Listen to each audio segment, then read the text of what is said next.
Hi folks, you're with Tacitus today at your Pushback channel.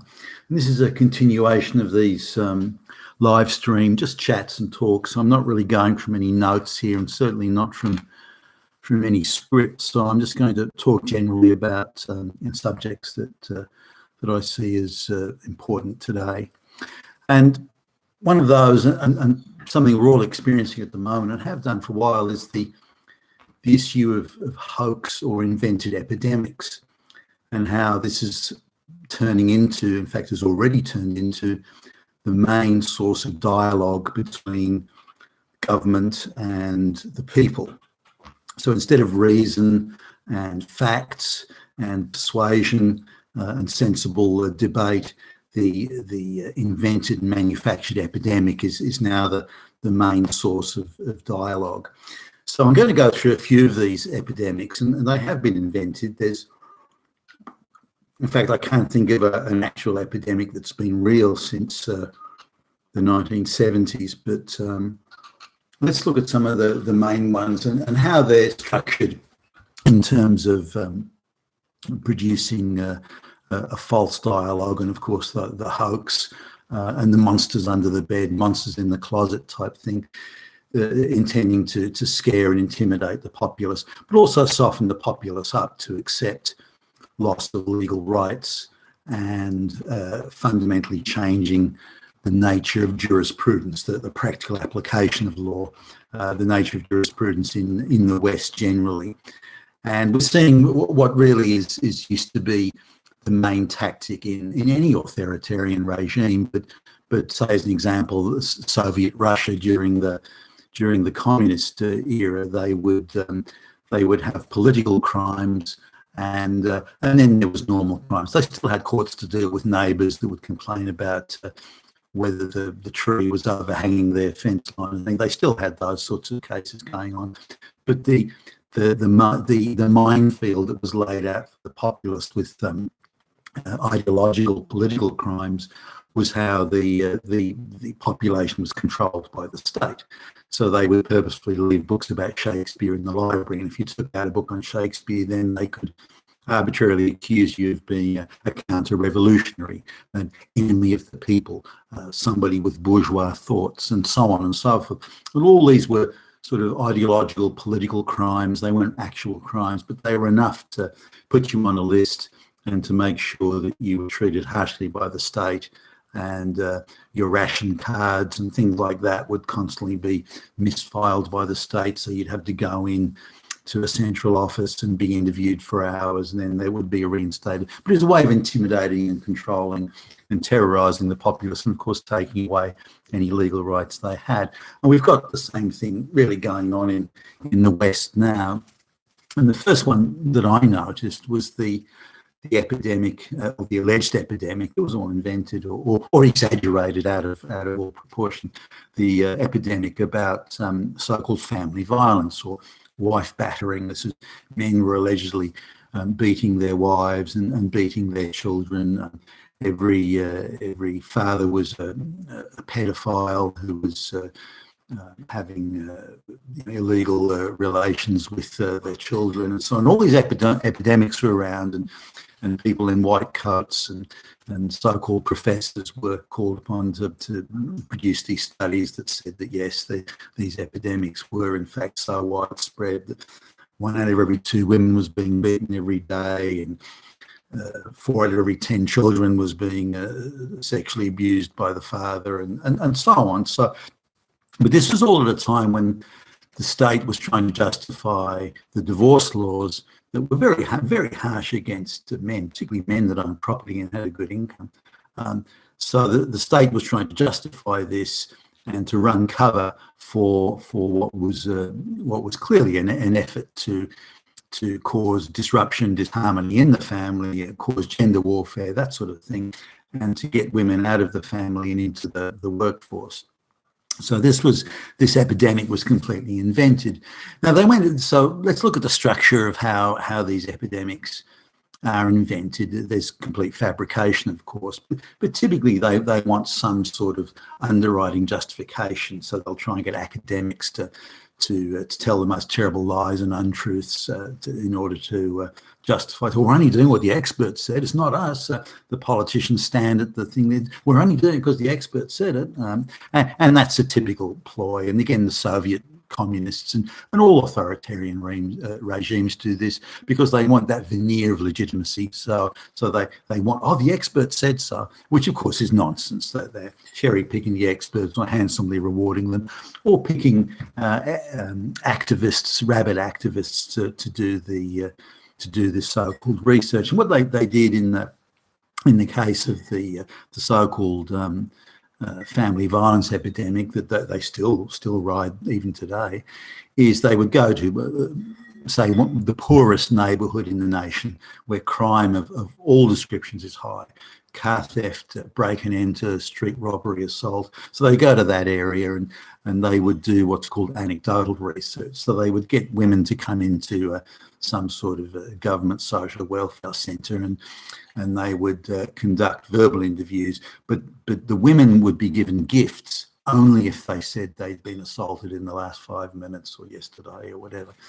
And they wouldn't be given these gifts if they didn't say that. So it was an absurd situation there, and it's not research of any sort. So the women would say, "Yeah, you know, I was beaten up 100 times in the last nanosecond." And right, here's a gift for you. A box gets ticked on a form by a researcher or an alleged researcher who herself would probably be a man-hating, family-hating, lesbian, Marxist, gender studies activist. So they would then get these so-called reports and put them together, but they would release them in the media and then infer that this was a universal thing in all suburbs and all places. They wouldn't say that they'd got it in, for example, in the United States, if it was, say, the roughest part of Baltimore as a case in point, where the crimes are going to be higher, 20, 30, 40 times higher than anywhere else in the nation. They're not going to say that. They're going to pretend that it's a national survey, which of course it's not. Now, they need to have something that's got a real wow factor.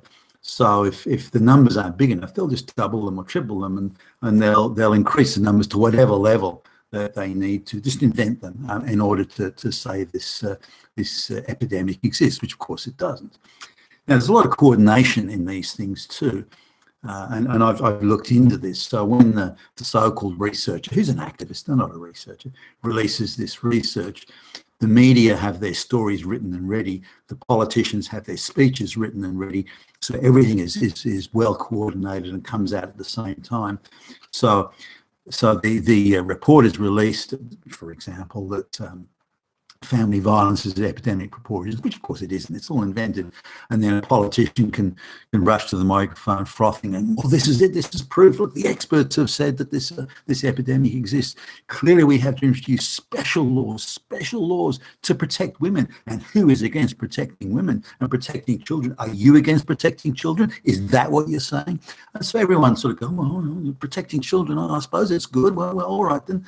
And then these laws are brought in. Which can be things like apprehended violence orders, where somebody can go into a police station or somewhere like that and just say that they were subject to some form of violence. They don't have to prove it. They don't have to produce any evidence. It's not a standard of evidence in this. They can just allege it. And next thing you know, an apprehended violence order is taken out against some man. Now, once that apprehended violence order is there, the bureaucracy is structured to create this situation of what's called automatic escalation. So once that apprehended violence order is there, the man may not even know he's got an order out against him. Once that order's in place, then he's not allowed to own firearms. If he owns firearms, which he's owned previously, maybe for many years, once he's got that AVO against him, then owning a firearm is then an offence for which he can be put into prison. It's certainly in most jurisdictions. So there's no nice, polite letter that arrives. Look, there's an apprehended violence order. Would you like to come to court to dispute it or produce evidence to the contrary? There's none of that going on. He's now automatically a criminal simply because an apprehended violence order was followed without his knowledge, without any evidence, without any burden of proof or standard of proof, and then by his mere ownership of a firearm, he's now a criminal. So this is how these laws that appear benign on one side, but in fact they take away a number of legal rights because there's a cascading effect that goes right through the line there into other things. For example, if he then crosses into another state, he's then also then committed another offence, and so on and so forth. So without him knowing it, he could have committed a range of offences, all of which can carry prison terms, just because there was an original AVO, apprehended violence order, taken out against him. But that AVO requires no burden of proof, no evidence. But they're doing this just to protect women. And again, are you against protecting women? Are you against protecting children? Is that what you're saying? So people go along with it thinking, well, no, that seems all right. What's wrong with that?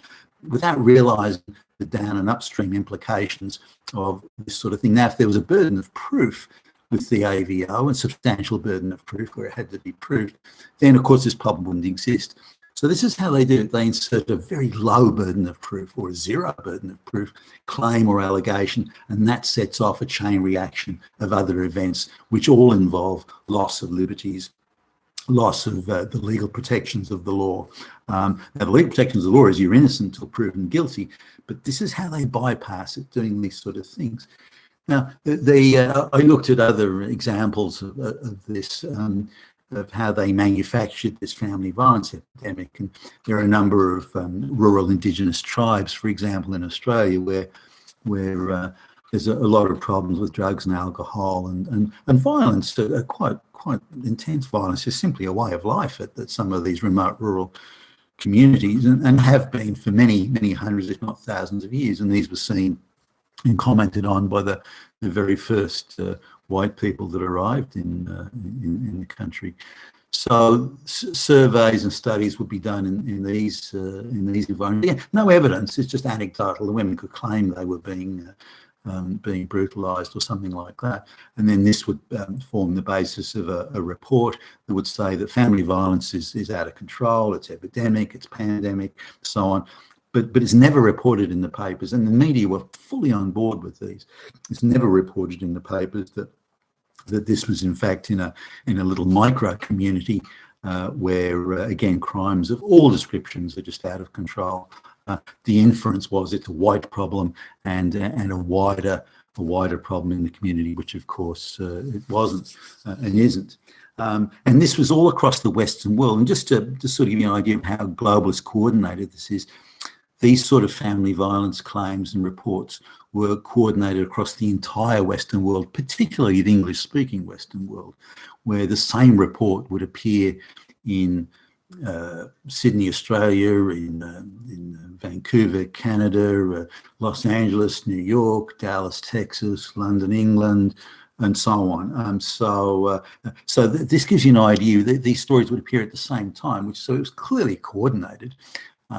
And clearly part of this in the instance of the family violence, at least, of creating a bogeyman and then letting it loose. And the only way you can keep that bogeyman thing is to just keep on pumping away on the media. Politicians constantly frothing about it, how we're here to protect women and so on. You know, I'm the big, tough, hairy-chested politician looking after these poor little women. And apparently this was politically popular. And an assistant to one of the senior politicians in Australia that I was talking to one day said that if a male politician that she was a handler for, if his popularity is dropping in the polls, that they would get him to make a speech about how oppressed women are and how he was going to do something about it, and that would always give him a boost in the polls and in focus groups and so on. So it was widely recognised and cynically used, by the way, in the body politic. Now, there were further so-called epidemics, the epidemic of racism, for example, and you'll notice how the timing of these things is put together. Once the decision is made to move masses of black and brown people into the white West, only then do the globalists and the politicians and the media machine, then they decide that the West is chronically racist. No other part of the globe is. It's only white people that are racist. It's only white people that are being replaced. So there's the so-called instances of racism and racist behaviour committed, of course, only by white people. But again, the epidemic is invented here, white people, and I've travelled the world many times and done business in every continent, and white people are definitely not anywhere near the most racist, nowhere near the most racist people in the world. Maybe they don't like being replaced in their own country, but that's hardly surprising, nor does it make them racist. They've got a problem with that. But in terms of racist behaviour or treating people negatively on the basis of the colour of their skin, for example, then white people are the most non-racist in the entire globe, and a lot of experience on the ground. Now, there's some reasons for that. The Western economies are very advanced and very technical compared to the rest of the world, or most of the rest of the world anyway.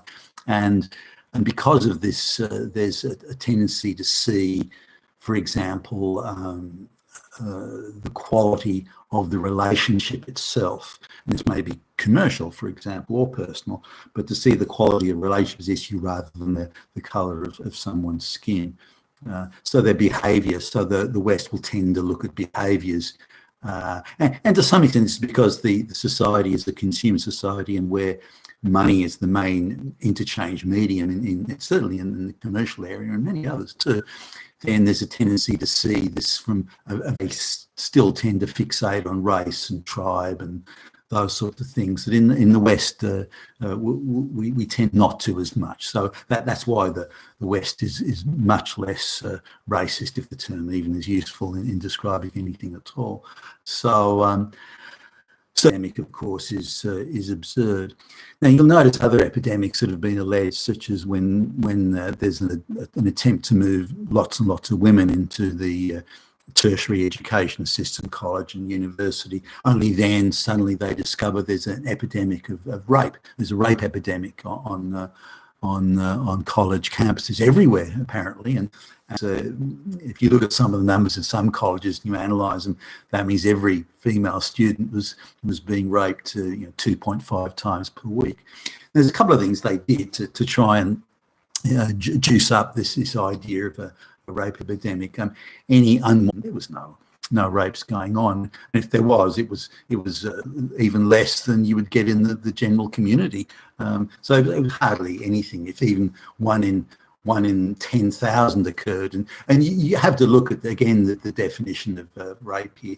This is not a rape as we will see it with. And if there was, if even one in 10,000 occurred, and you have to look at again the definition of rape here.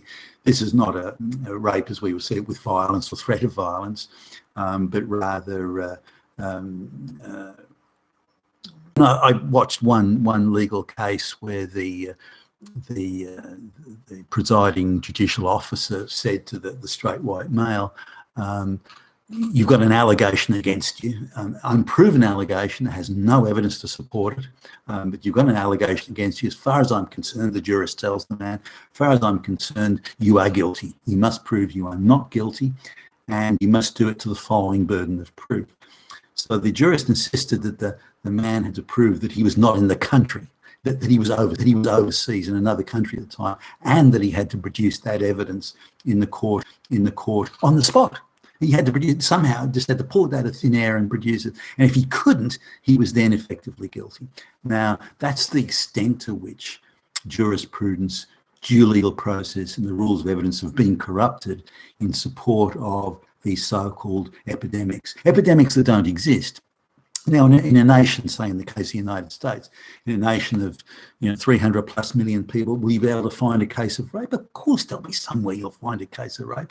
Does that mean there's epidemic? Well, no, of course not. So this is how they manufacture these epidemics and how they use them to undermine due legal process and the rule of law, but also how they change the dialogue between the government and the public. This idea that the public can no longer, or there's no even an attempt to reason with the public or to explain things or to justify, or even to provide accurate information.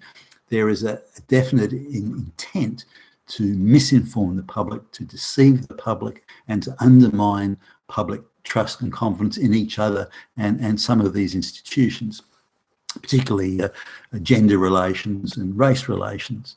Now, I could go on with other examples of this, but of these fake epidemics, invented epidemics, they're pretty much all around. It's now the go-to methodology where governments communicate with the people. It's by there's an emergency, there's just a terrible emergency, it's climate change, there's an emergency, and so on. And this softens the public up for accepting extreme measures in terms of losing their legal rights, and of course, importantly, due legal process and those sorts of things. So that's my take on hoax epidemics, and I hope this has given you some useful information. You've been with Taxis today, and thank you for listening.